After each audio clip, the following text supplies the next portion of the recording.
Good morning or good evening or good night, depending on when you are watching this video. But today we get to discuss conditioning and learning. The first question I have for you guys is, how do you know to slow down when you see a police officer with a radar gun? Do you slow down automatically? How do you know to do this?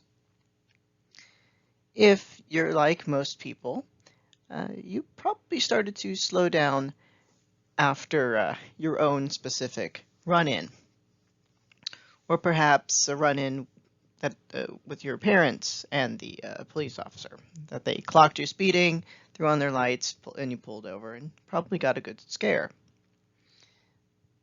Either way, you eventually, over time, did associate these things together to now you see a radar gun.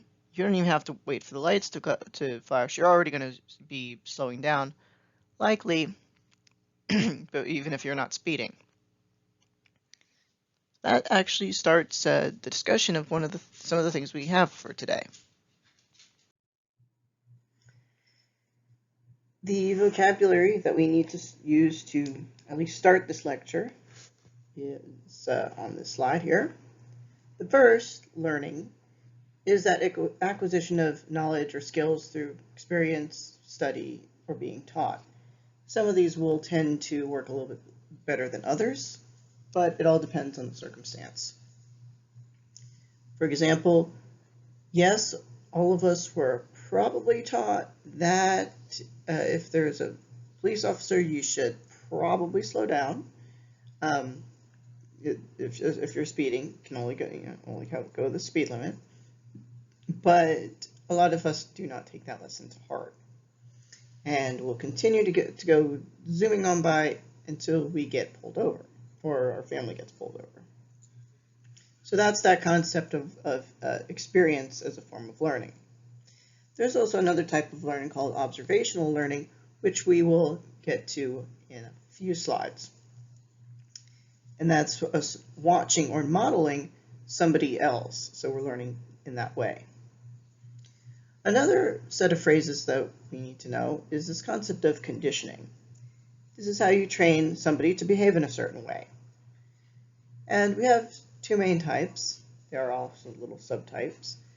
But the two main types here are classical and operant conditionings.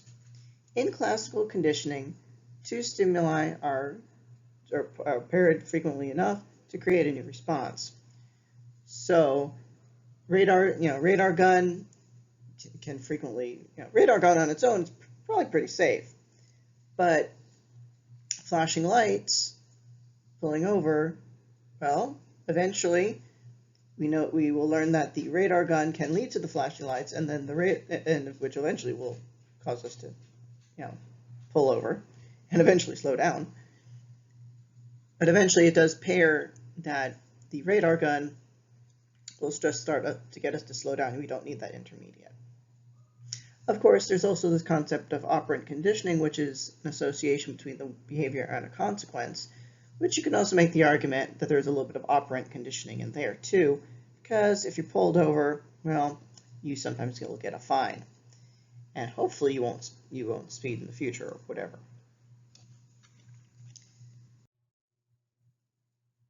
So the first names we've got for this are Pavlov and Skinner. And I'm sure you've heard of Pavlov, at least that name should ring a bell anyway. Don't worry, that's not the joke of the day. But this is how really we start. These are the two founders of the various forms of conditioning that we just mentioned. Pavlov, known for classical conditioning, regarding the dog, the bell, the dog salivating, not necessarily to the bell, but to the meat that eventually was brought. Skinner is another person that's important to know. He was in charge of doing stuff like operant conditioning, which we're going to learn in a second. There are four basic components of classical conditioning, which I'm about to show you. But first, I want you to think of your favorite food, perhaps. 'Cause I might be able to use that to really show you what which each one of these mean. Because I don't know what your favorite food is, I'm going to use a different example because I have some ideas of examples people have given me in the past, and you might want to look at these examples and maybe think about how these things apply to whatever your favorite food item is. But one person suggested that they liked steak, liked putting it out on the grill. Actually, another person also liked hamburgers also on the grill, so I guess we could just say meat. So we'll go with that, some type of meat. So unconditioned stimulus. Unconditioned stimulus is the first thing that creates a particular response. In the fact of some type of favorite food item, and as we're going to see later with Pavlov and his dog, the food item, maybe the smell of the food item, either way, I suppose, could be producing a specific response. In the case you like steak, well, the smell of steak, perhaps, or the steak itself, and that would be causing what's called an unconditioned response. If you like steak, I do apologize to all the vegetarians out there. I'm sorry. If you do like steak, the unconditioned response might be some type of like stomach growling, maybe salivation, whatever, something along those lines. So you see the steak, you're going to start to salivate or whatever before you eat the steak. A conditioned stimulus. So if I use an example of steak or hamburger or whatever on that's being grilled, maybe if that's your favorite way to eat it.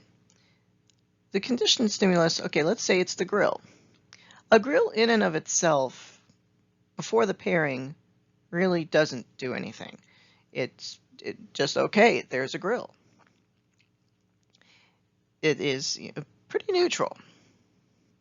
But under repeated pairings with the unconditioned stimulus, in this case the meat, you're going to produce an effect. Eventually, this conditioned stimulus, which previously didn't have that effect, is starting to produce the effect that that the unconditioned stimulus, which is now a conditioned stimulus. Maybe that's salivation, or stomach growling, or whatever is occurring. So like that's eventually just seeing that grill. Oh man, I'm really hungry. I could really use a steak right now, or whatever it is. Here it's still not your joke. But watch what I can make Pavlov do. As soon as I drool, he'll smile and write in his book. Generally, you're not going to smile and write in your book if you are out there. It's just, that's not, I don't, when I see my dog drool, I don't smile and write in my book.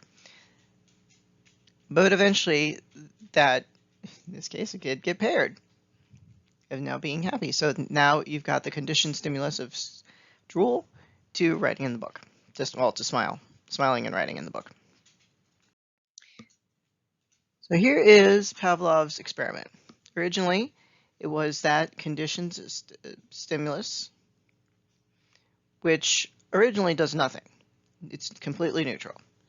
Does nothing. But we do know that the unconditioned stimulus, which was the meat, eventually did make the dog salivate.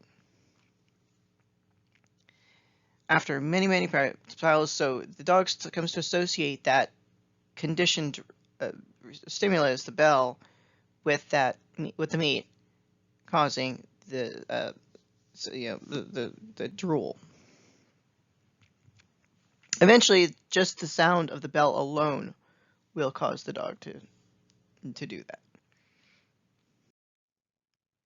So here is your question. Why was Pavlov's dog's hair so soft? because he conditioned it. Bump. Couldn't resist that last joke. Anyway, here is an example of classical conditioning in the TV show The Office. Hey, Dwight, do you want an Altoid? What do you think?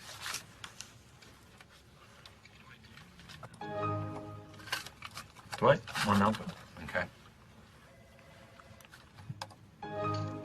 Altoid? Sure.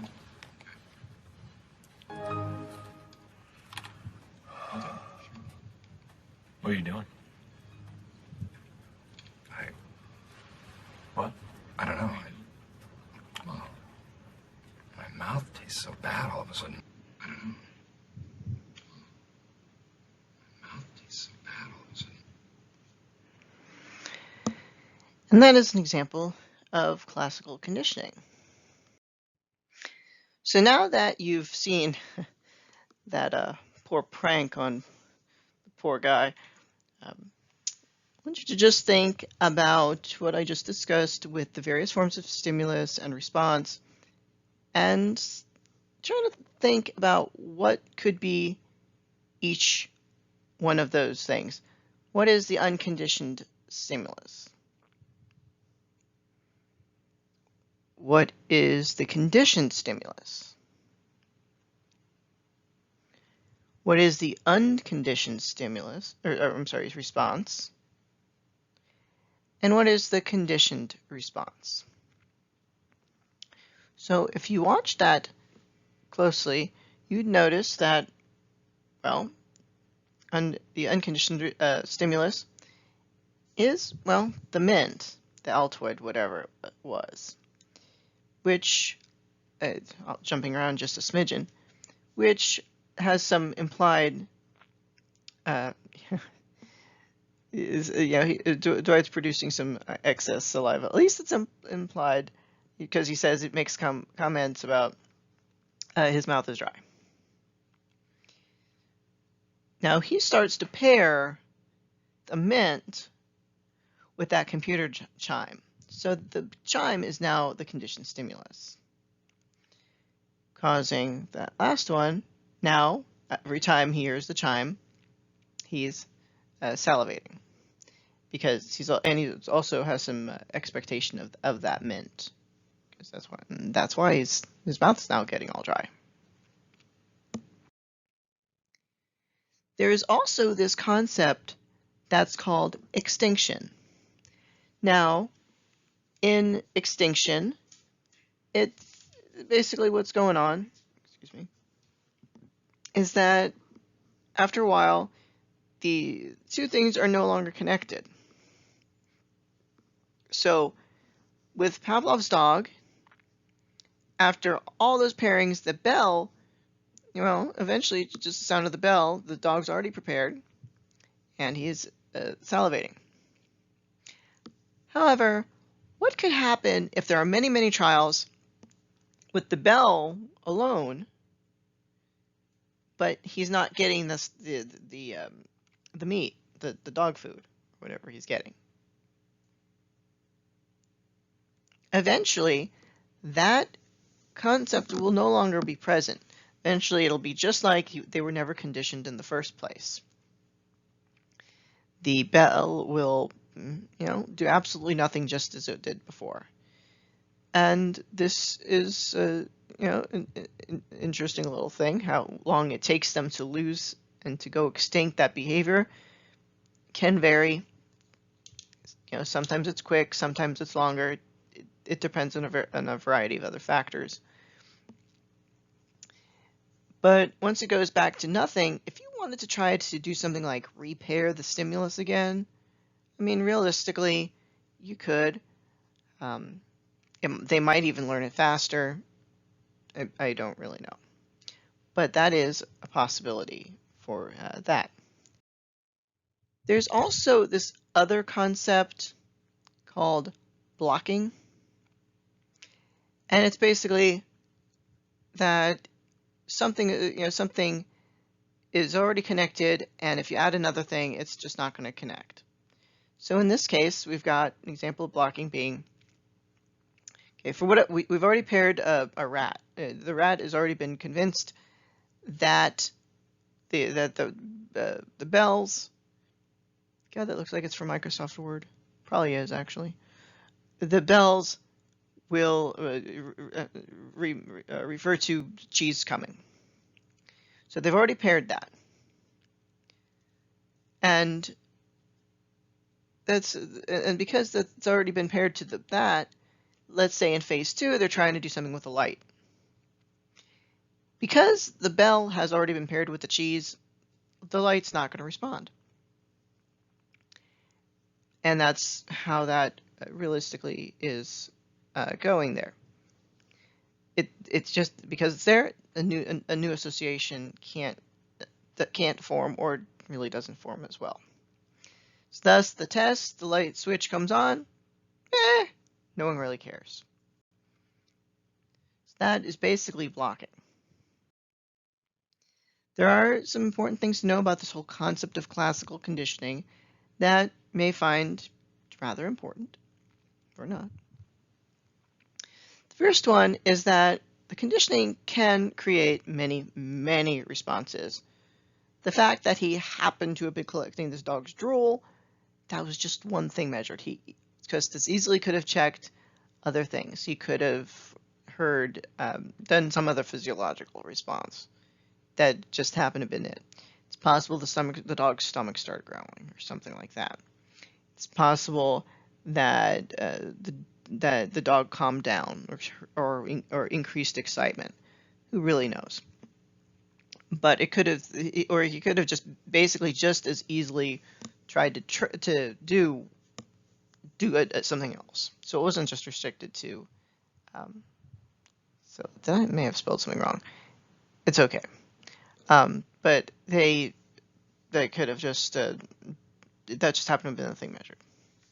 This whole concept of classical conditioning can create a preference, or it could create an aversion. I had a situation where I really used to love Cheetos. I ended up one time getting very, very ill, and I smelled Cheetos basically for 2 weeks. I now have an aversion to Cheetos. Don't open them around me, I get sick. But so that's a creation of why this thing could create an aversion.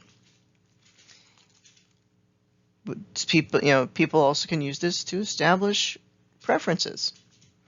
All right, so let's say your grandmother gives you $1 or something, or well, it was $1 when I was little. Let's make it be a 20 because inflation's a thing.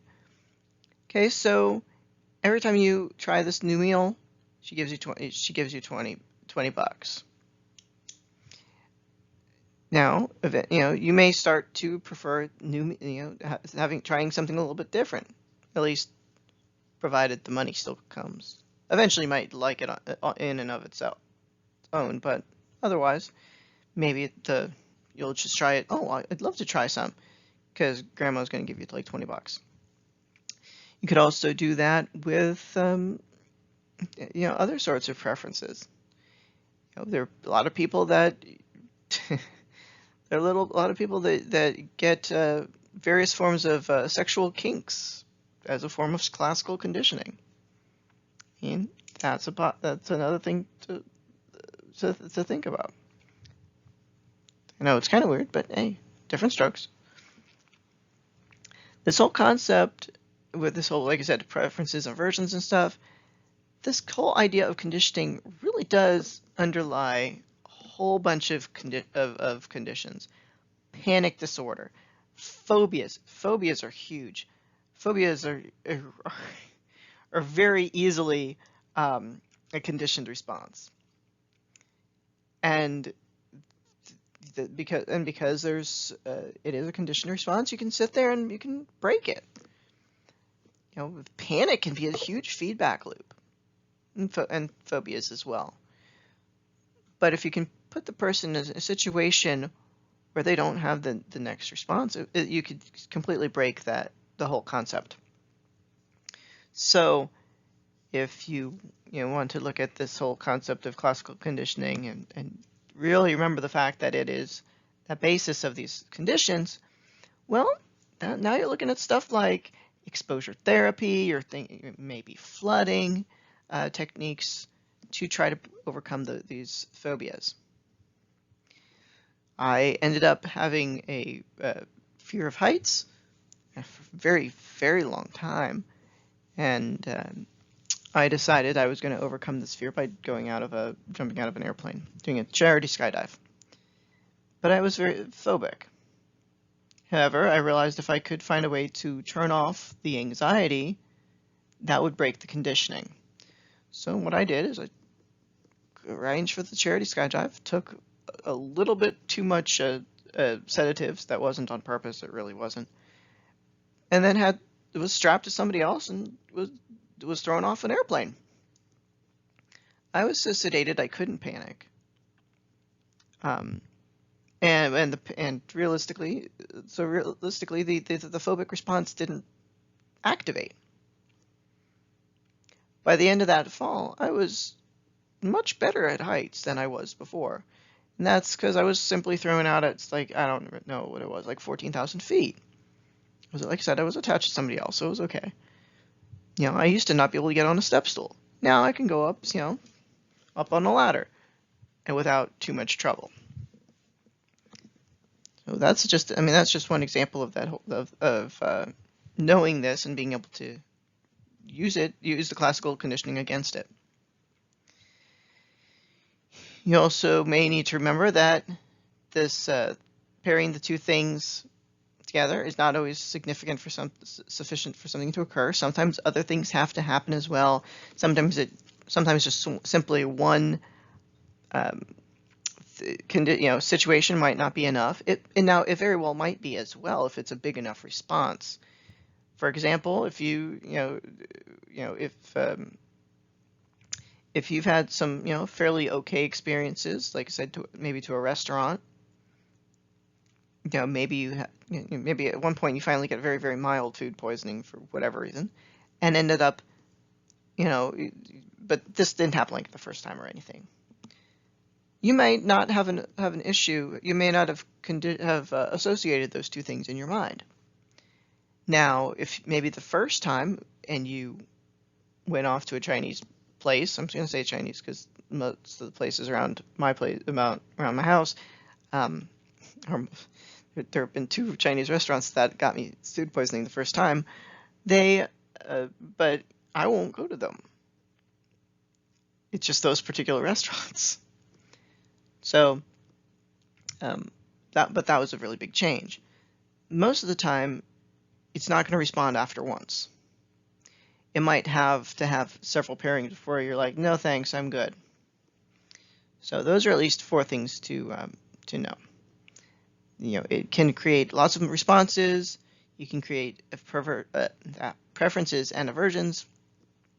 This is a basis of a lot of phenomenon, and sometimes, or usually, it takes more pairing.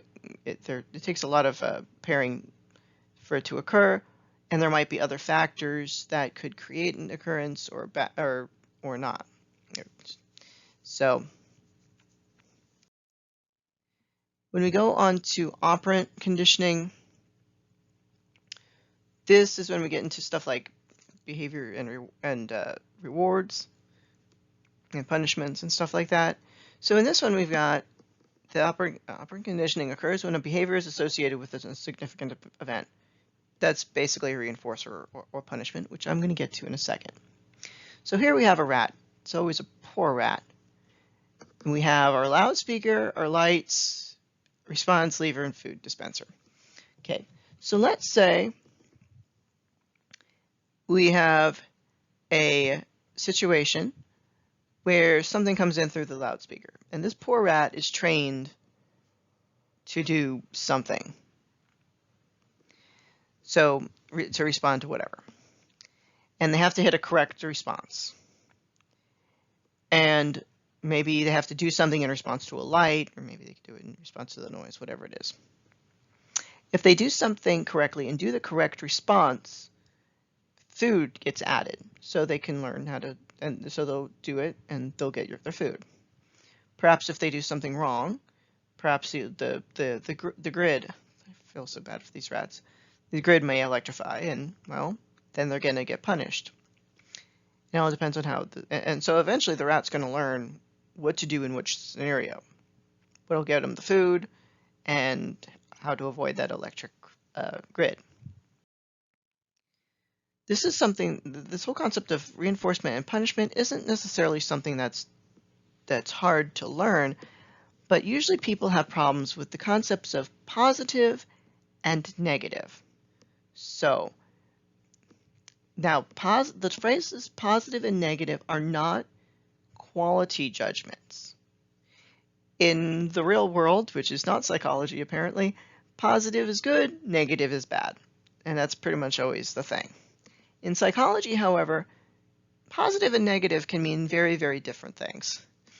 In positive, something in psychology that's positive, that means you're adding something, while negative means you're taking something away. If you're looking at something like schizophrenia, for example, if they hear voices or see a hallucination, that's called a positive hallucination. The hallucination could have been telling them to kill someone. But it's positive because all of a sudden that's being added. They're seeing it. A negative hallucination, I don't know if people with schizophrenia have negative hallucinations. I don't know. But negative hallucination would be something that's taken away. They can't see something, that maybe they can't see their glasses on their face, or they can't see the pen in their hand. Negative, let's see, actually an example, well, we don't get into affect yet, but I guess something that would be negative for schizophrenia, people with schizophrenia, is they do tend to have a negative, basically a negative affect, so they don't, or a neutral affect, they don't express themselves, basically. Well, not in an idealized way, shall we say. So anyway, that was the thing about positive and negative. And I'm going based on the thing with schizophrenia because I have a relative that has paranoid schizophrenia. Well, former relative. She's divorced now. So again, going back to positive reinforcement, positive punishment, blah, blah, blah, blah, blah. So if you're adding something to increase the behavior, that's a positive reinforcer. An example of this would be, okay, well, you did well. I'm going to give you a piece of candy. That's a positive reinforcer. Now, to take away something to increase the behavior, oh, well, wow, you did great on your report card. You don't need to do the dishes today. I took away that chore that maybe they would have had to do anyway. So you're still going to benefit, still going to be like, all right, cool, that's fine. But that's negative reinforcement because you're taking away the chore. Positive punishment, that's you're adding something to decrease behavior. So maybe you've been spanked. Maybe you're getting yelled at. That's an example of positive punishment. It's not saying the punishment's good. It's just saying that it's added, that it's adding something to it.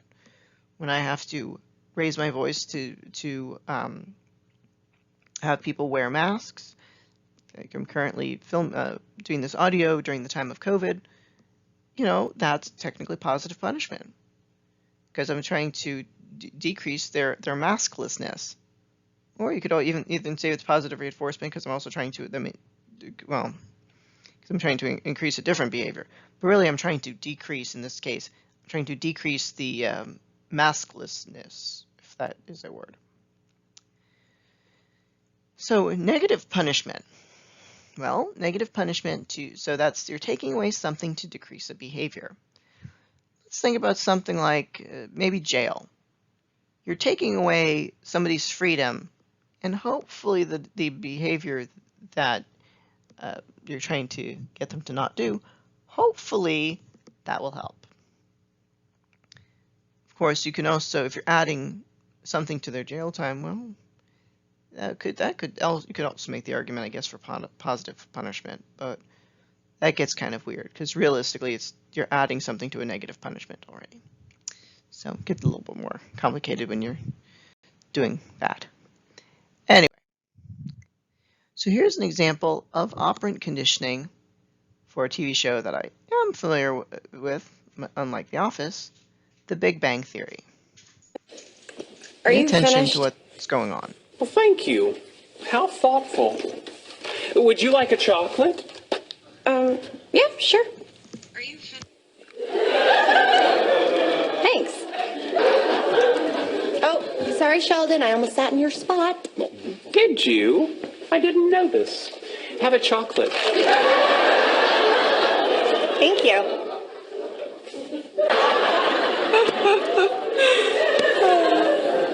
You're here a lot now. Oh, am I talking too much? I'm sorry. Zip. Thank you. Chocolate? Yes, please.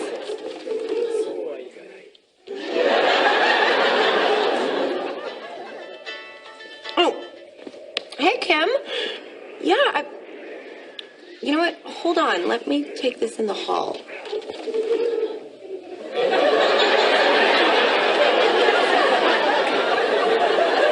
You'll never guess who they got to replace you with. Okay. I know what you're doing. Really? Yes. You're using chocolates as positive reinforcement for what you consider correct behavior. Very good. Chocolate? No,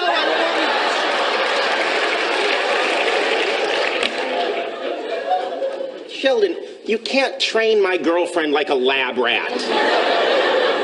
Actually, it turns out I can. Well, you shouldn't. There's just no pleasing you, is there, Leonard? You weren't happy with my previous approach to dealing with her, so I decided to employ operant conditioning techniques, building on the works of Thorndike and B.F. Skinner. Yet by this time next week, I believe I can have her jumping out of a pool, balancing a beach ball on her nose. No, this has to stop now. I'm not suggesting we really make her jump out of a pool. I thought the bazinga was implied. We're just tweaking her personality, just sanding off the rough edges, if you will. No, you're not sanding Penny. Are you saying that I am forbidden from applying a harmless, scientifically valid protocol that will make our lives better? Yes, you're forbidden. Bad, Leonard. You know, using positive reinforcement techniques, I could train that behavior out of her in a week. No. If you let me use negative reinforcement, I can get done before we go to bed. You're not squirting her in the face with water. No, of course not. We're talking very mild electric shocks. No tissue damage whatsoever. Forget it. Oh, come on. You can't tell me that you're not intrigued about the possibility of building a better girlfriend. I'm not. Penny's qualities, both good and bad, are what make her who she is. You mean like that high-pitched, irritating laugh? Yes. You wouldn't prefer a throaty chuckle? You're not changing how Penny laughs. No, that would be incongruous. I was going to lower the whole voice to a more pleasing register. Sorry, guys. That girl is freaky. Come again? Freaky. Freaky? Yeah, freaky.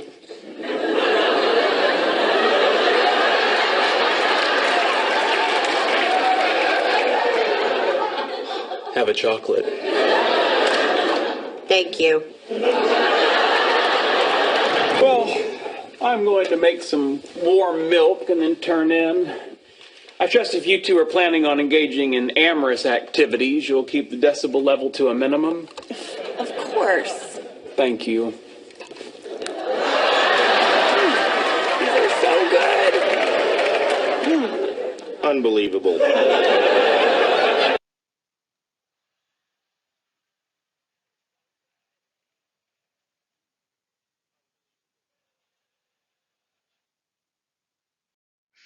So you've now watched that clip of The Big Bang Theory. It actually continues on a little bit longer than that,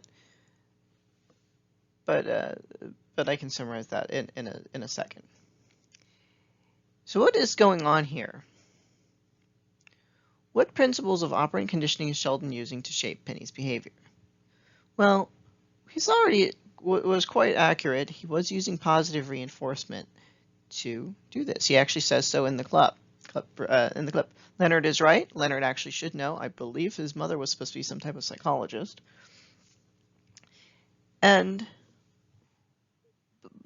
so when we're dealing with the positive reinforcement, he actually makes an error when he comments about he said, "No, you're not spraying my girlfriend with water," and Sheldon says, "Hey, no, mild electrical shocks." He actually makes an error. What is the error that Sheldon makes? If you said that actually he said he's referring to it as negative reinforcement, it's actually not. This actually is positive punishment, just like what he was doing to Leonard with the water. So those are both. So it's everybody is. There was no negative anything in here. He didn't take away anything. He applied chocolate to Penny to get her to respond appropriately. He actually was shaping her behavior because gradually he did get a little bit more accurate. Shaped it a little bit more. And like when he was dealing with the voice, it did get a little bit lower.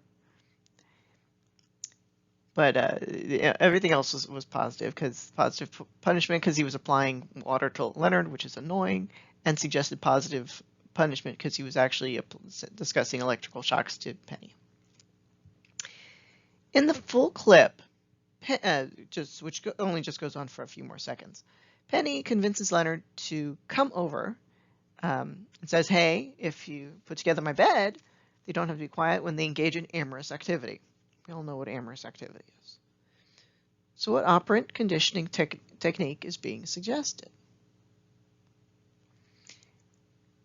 Actually, we can almost make the arguments a little bit of both. Certainly positive reinforcement, because she is going to give something to that, and you can almost make the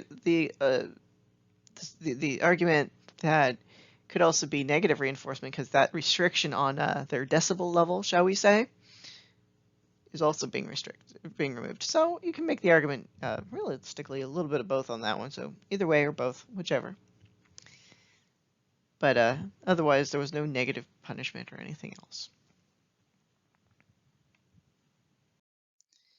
So there are things to know about the operant conditioning. I'm going to bring these all three up because it's easier to talk about them all at the same time. But so first, the responses have to basically occur under a stimulus. We have to know when a behavior may result or not. Otherwise, you can't really condition much of anything, or reward or punish much of anything if you need to train the behavior. You may need to provoke it, and just so you can give them a reward or a punishment. So there's that. There's also the fact that this operant conditioning involves choice. The subject has the ability to make a decision, yay or nay. So, Penny had could have chosen to not pick up the stuff. She could have chosen to continue sitting in Sheldon's spot, or to not take that call outside, or to not speak in a lower register. But she did choose to make her decisions to take the thing outside or whatever, to which she got rewarded. Only heaven knows how long it took her to start not sitting in Sheldon's spot. But she did make that decision to not sit in the spot, so she got rewarded. Now, another thing to consider is that reinforcers are not made equally per subject. So you do have to know if that subject is going to value the reinforcer. Obviously, Leonard, not a big chocolate fan. Obviously, maybe he is a chocolate fan, I don't know. But certainly he didn't take the chocolate when it was offered. as the reward for being correct.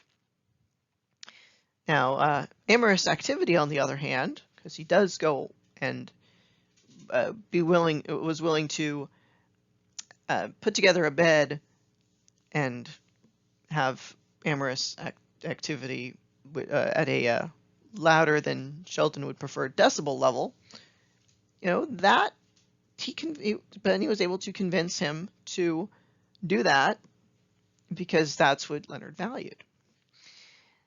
If for other things, for other examples, so let's say you're a student at a university, there's a party that's going on outside or whatever, and you have to make the decision as to whether or not you go to the party or not. So the question is you're going to go to whichever reinforces you the best in all probability. But if you really like parties, don't care about your grades, you may go to that to have some fun with other people. If you're in a situation where where you'd prefer the good grade because you've got some big plans, whatever those plans may be, you may just say, screw it, it's just a party, nobody cares, and you may sit there and make a decision to continue with studying for whichever exam you are. So those are everything comes down to the person. So going back to another type of phenomenon, we mentioned learning earlier, and then we went into conditioning. But going back to learning, there is this type of learning called observational learning. I did mention it before. And before we jump into that, I want you to just think about this question. Does playing violent games or watching violent television shows increase the expression of violence amongst teenagers? So this is a question that's not as new as people think. It's actually been going on since like 50s and 60s. And this is where we started researching basically observational learning, which we're about to get into. So observational learning, also called social learning theory, was created by Bandura, back in like the 50s or so. We're going to see some clips from his original experiment. But this social learning theory has basically four parts that we have to consider. The first is that basically the concept here is that a student, kid, whatever, is watching somebody else and is learning from them. So this person, this kid, whatever, first has to be focused enough to pay attention. They then have to remember the information, so retain it, and they also have to be able to initiate the thing. They have to be able to physically do it. But also they have to have the motivation to do it as well. So let's go on and see a little bit about the Bobo doll, which is how Bandura did his work.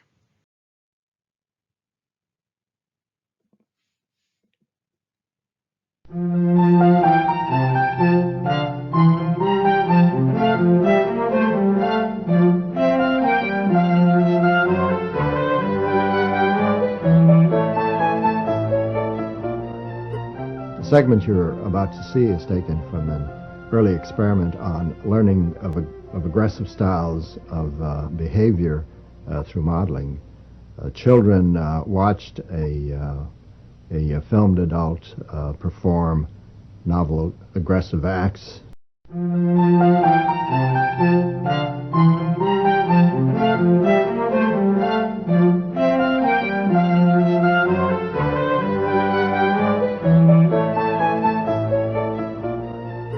The segment you're about to see is taken from an early experiment on learning of aggressive styles of behavior through modeling. Children watched a filmed adult perform novel aggressive acts toward a inflated doll, and the physical aggression was accompanied by novel, hostile remarks. We later measured how much of this modeled aggression the children had learned just by watching. Now, the measurement of learning of aggression uses simulated targets rather than live ones.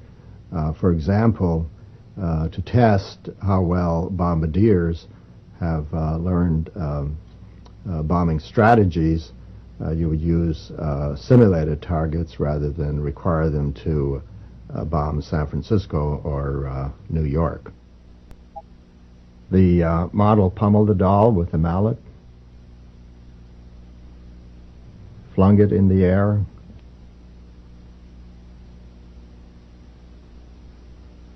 kicked it repeatedly,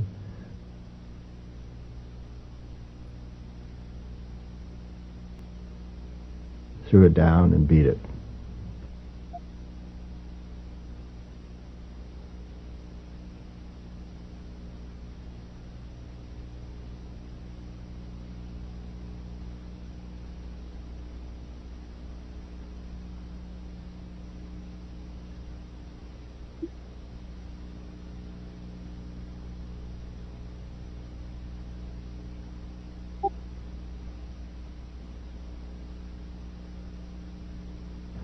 It was once widely believed that seeing others vent aggression would drain the viewer's aggressive drive. As you can see, exposure to aggressive modeling is hardly cathartic.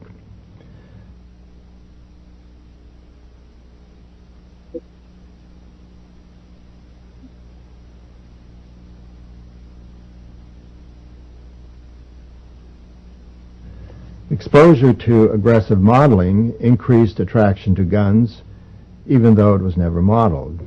Guns had less appeal to children who had no exposure to the aggressive modeling. The children also picked up the novel hostile language.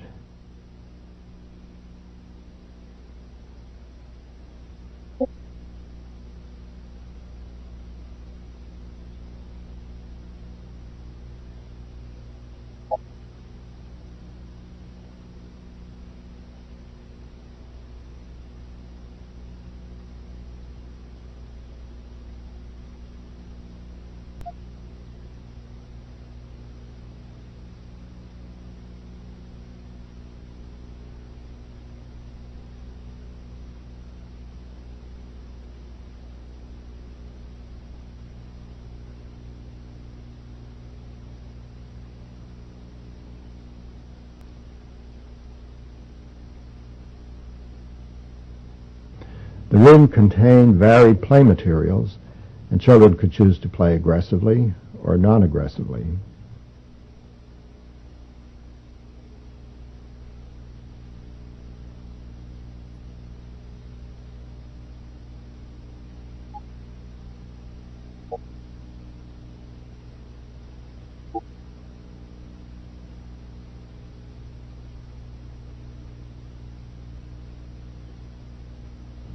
The children devised new ways of hitting the doll.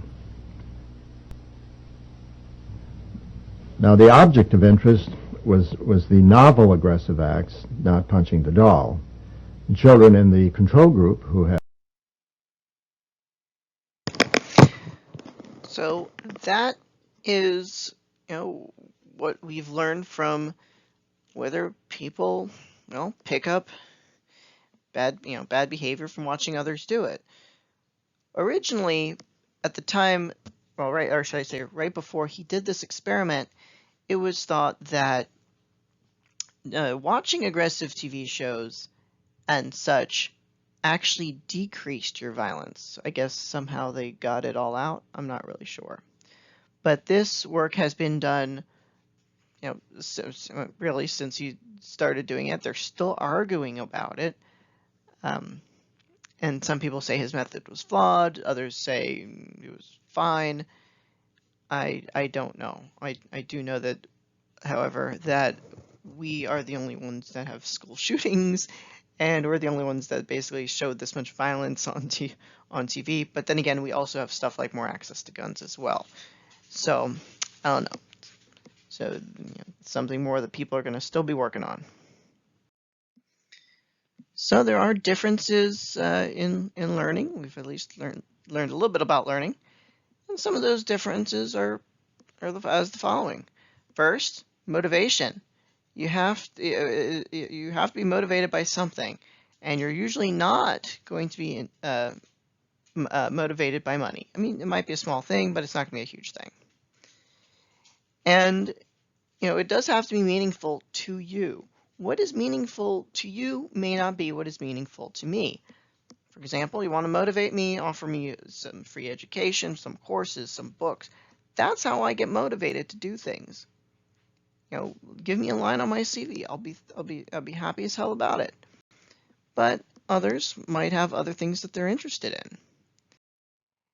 Want to look at other differences in learning? Working memory.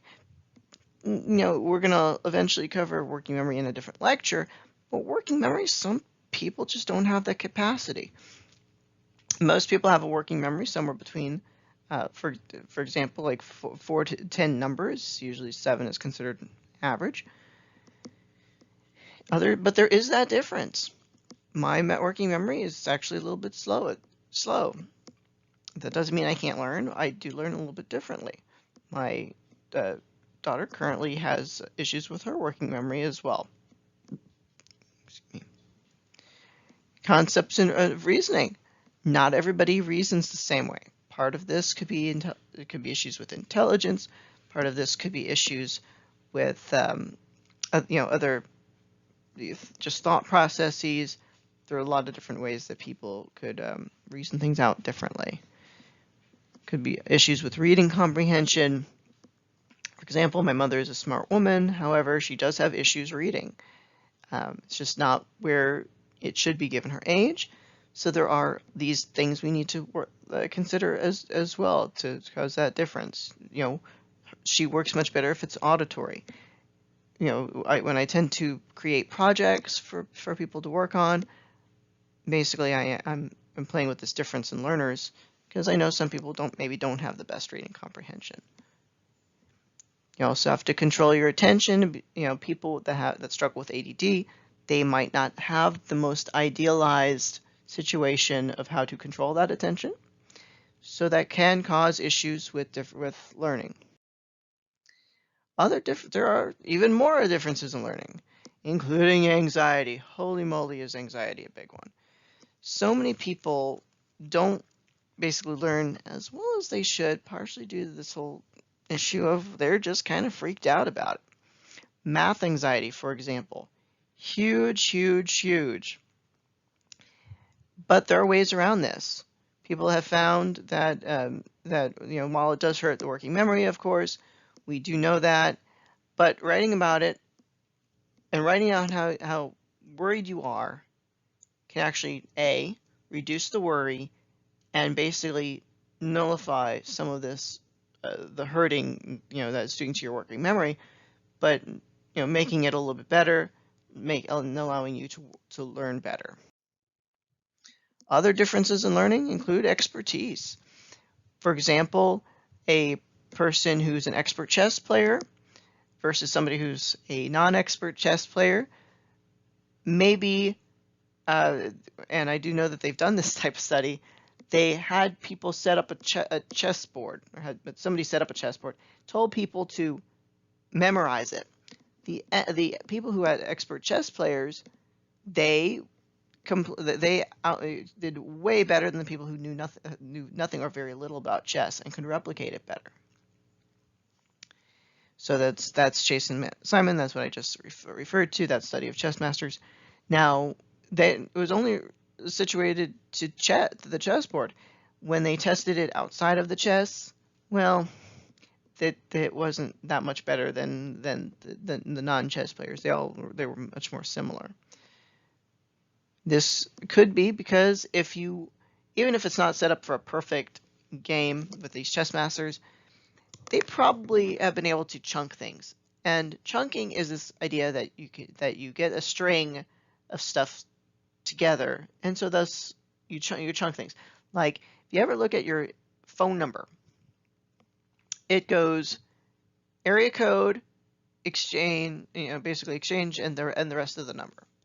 So people will say, 404 555 1234, but you're memorizing it. You're memorizing the area code in a chunk, and you might and that then because 10, that's total digits, that's 10, that's a lot. But now if you're only having that in one chunk, well, you can memorize that in one chunk. But so now you're only memorizing instead of 10, now you may be memorizing 8. But you can also take the exchange and memorize that. Remember that as one chunk, and you do the same with the back of the numbers. Now you're really only memorizing 3 parts. That might be what these chess masters are doing.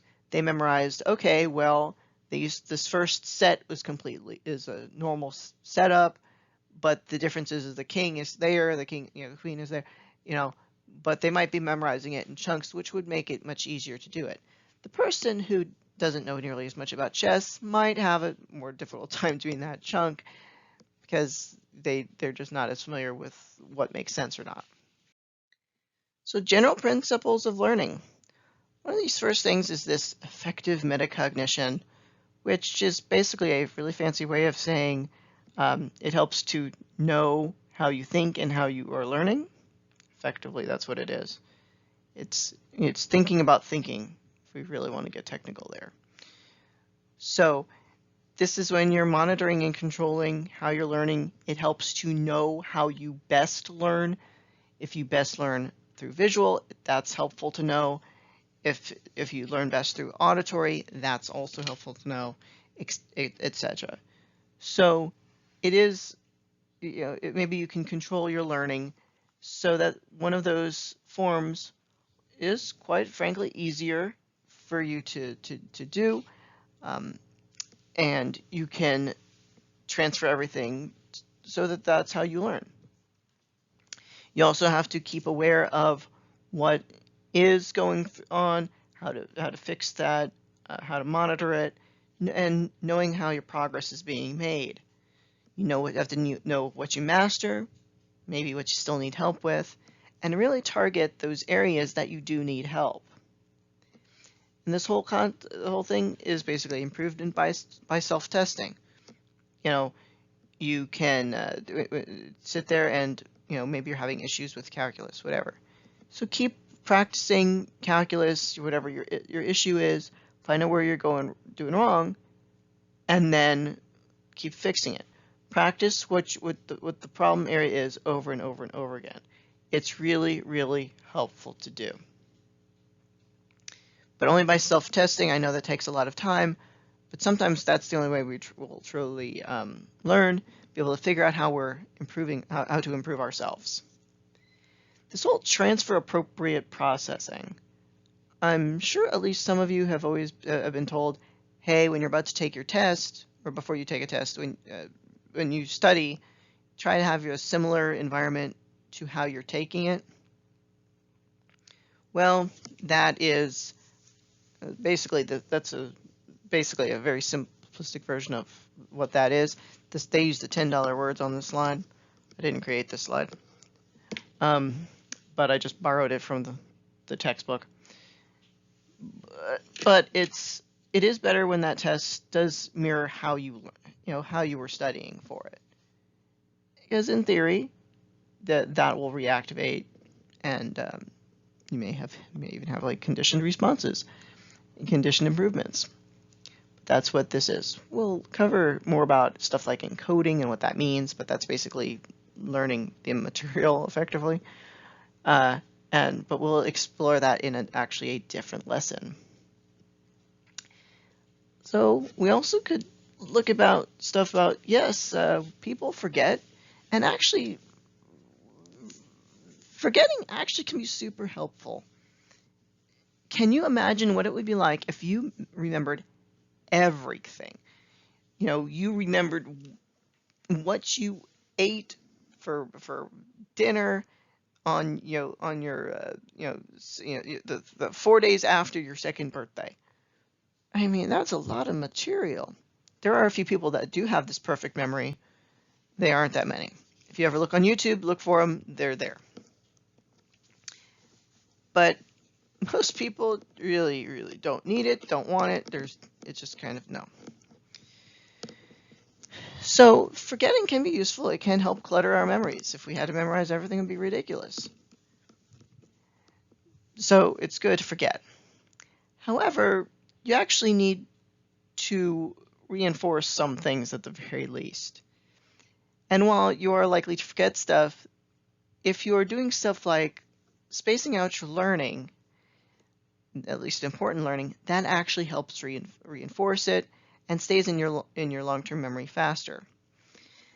If anybody ever wants to go find a program that's that's really great at spaced repetition, you're looking at stuff like Anki, ANKI, which actually does help you space out the learning, and it refreshes you right before it thinks you're about to forget the material. And this is actually how people get through medical school. But it does help with the spaced out learning. It's a great little tool. The Pimsleur approach, as far as foreign languages, it also does a similar concept. So here are some discussion questions. What examples of classical conditioning can you think of from your own life? What do you think takes longer in classical conditioning, initial conditioning or extinguishing it? Or what are some ways that classical conditioning could cause us to favor or avoid certain things for a beneficial outcome? How might you use operant condition in your own life? Or how has it been used on you? And here's another one. You can identify the conditioned stimulus, unconditioned stimulus, conditioned response, unconditioned response for the following. You eat a new food, and then you get sick because of the flu. However, you develop a dislike for the food and feel nauseated whenever you smell it. So you can take some time to go to think about all that based on this lecture.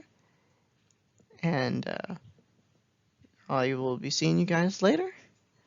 Of course, if you have any questions, feel free to drop a line and comment, question, email, whatever. It would be great. Until next time, have a great day.